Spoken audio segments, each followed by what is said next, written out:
terus melakukan pendalaman, terus melakukan penghimpunan terhadap bukti-bukti agar membuat terang tindak pidana ini dan menemukan tersangkanya.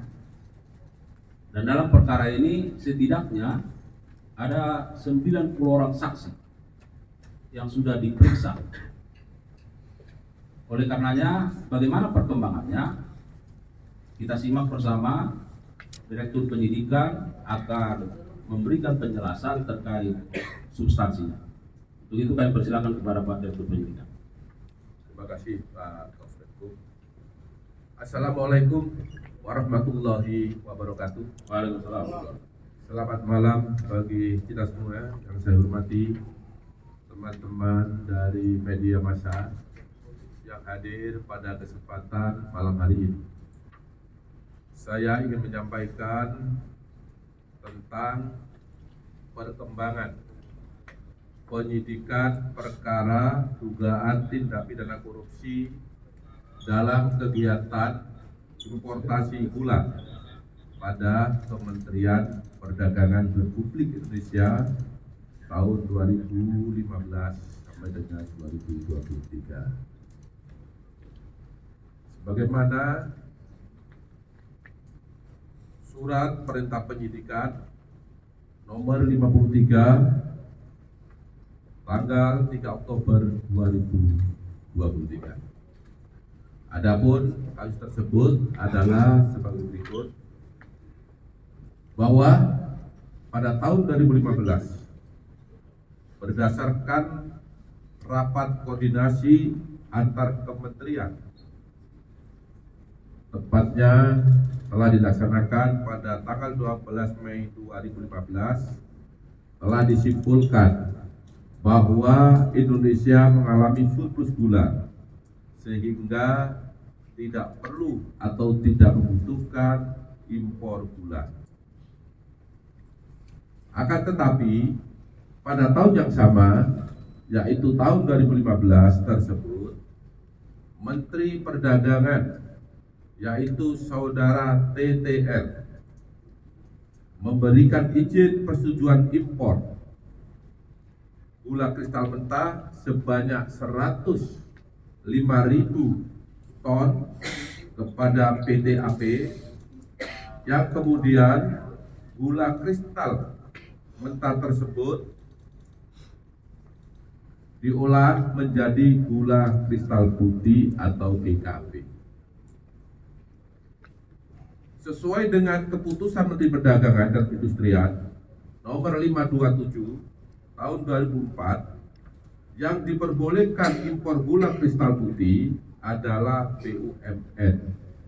Tetapi berdasarkan persetujuan impor yang telah dikeluarkan oleh tersangka TTL, impor gula tersebut dilakukan oleh PT AP, dan impor gula kristal mentah tersebut tidak melalui rapat koordinasi atau rakor dengan instansi terkait serta tanpa adanya rekomendasi dari Kementerian Perindustrian guna mengetahui kebutuhan real gula di dalam negeri. Kemudian pada tanggal 28 Desember 2015 dilakukanlah rapat koordinasi di bidang perekonomian yang dihadiri oleh kementerian di bawah Menko Perekonomian, yang salah satu pembahasannya bahwa Indonesia pada tahun 2016 kekurangan gula kristal putih sebanyak 200.000 ton. Dalam rangka stabilisasi harga gula dan pemenuhan stok gula nasional. Pada bulan November sampai dengan Desember 2015, tersangka CS selaku Direktur Pengembangan Bisnis PT PPI, Perusahaan Perdagangan Indonesia, memerintahkan staf senior manajer bahan pokok PT PPI atas nama P untuk melakukan pertemuan dengan 8 perusahaan swasta yang bergerak di bidang gula, padahal dalam rangka pemenuhan stok dan stabilisasi harga seharusnya diimpor adalah gula kristal putih secara langsung, dan yang dapat melakukan impor tersebut hanya BUMN. Bahwa ke-8 perusahaan swasta yang mengelola gula kristal mentah menjadi gula kristal putih, sebenarnya izin industrinya adalah produsen gula kristal rafinasi yang diperuntukkan untuk industri makanan, minuman, dan farmasi.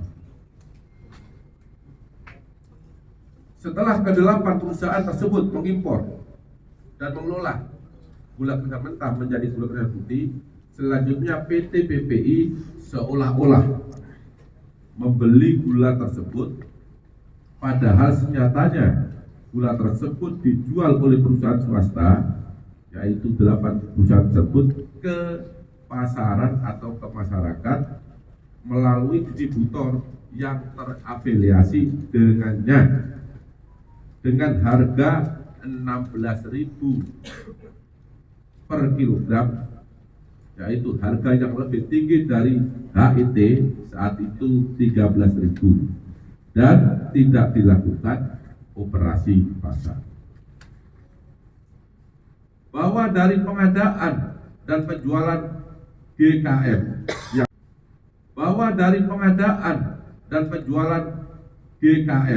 yang telah diolah menjadi gula kristal putih tersebut, PT PPI mendapatkan fee dari 8 perusahaan yang mengimpor dan mengelola gula tadi sebesar Rp105 per kilogram. Bahwa kerugian negara akibat perbuatan importasi gula yang tidak sesuai dengan ketentuan perundang-undangan yang berlaku, negara dirugikan sebesar kurang lebih Rp400 miliar. Bahwa selanjutnya pada hari ini Selasa 29 Oktober 2024, penyidik pada Jaksa Agung Muda Tindak Pidana Khusus Kejaksaan Agung Republik Indonesia menetapkan status saksi terhadap 2 orang menjadi tersangka karena telah memenuhi alat bukti bahwa yang bersangkutan telah melakukan tindak pidana korupsi. Adapun kedua tersangka tersebut adalah 1. TTL selaku Menteri Perdagangan periode 2015 sampai dengan 2016 berdasarkan surat penetapan tersangka nomor TAP garis datar 60 garis miring F.2 garis miring FD.2 garis miring 10 garis miring 2024 tanggal 29 Oktober 2024. Yang kedua, tersangka atas nama CS selaku Direktur Pengembangan Bisnis pada PT PPI periode 2015-2016 berdasarkan surat perintah penetapan tersangka nomor TAP garis datar 61 garis miring F.2 garis miring FD.2 garis miring 10 garis miring 2024 tanggal 29 Oktober 2024 bahwa terhadap kedua tersangka dilakukan penahanan rutan selama 20 hari ke depan untuk tersangka TTL di Rutan Salemba, Cabang Kejaksaan Negeri Jakarta Selatan, berdasarkan surat perintah penahanan nomor 50 tanggal 29 Oktober 2024, dan untuk tersangka CS ditahan di Rutan Salemba, cabang Kejaksaan Agung berdasarkan surat perintah penahanan nomor 51 tanggal 29 Oktober 2024. Para tersangka disangka melanggar pasal 2 ayat 1 atau pasal 3 junto pasal 18 Undang-Undang Republik Indonesia tahun nomor 31 tahun 1999 sebagaimana diubah dengan Undang-Undang nomor 20 tahun 2021 junto Undang-Undang Republik Indonesia nomor 31 tahun 1999 tentang perubahan atas Undang-Undang RI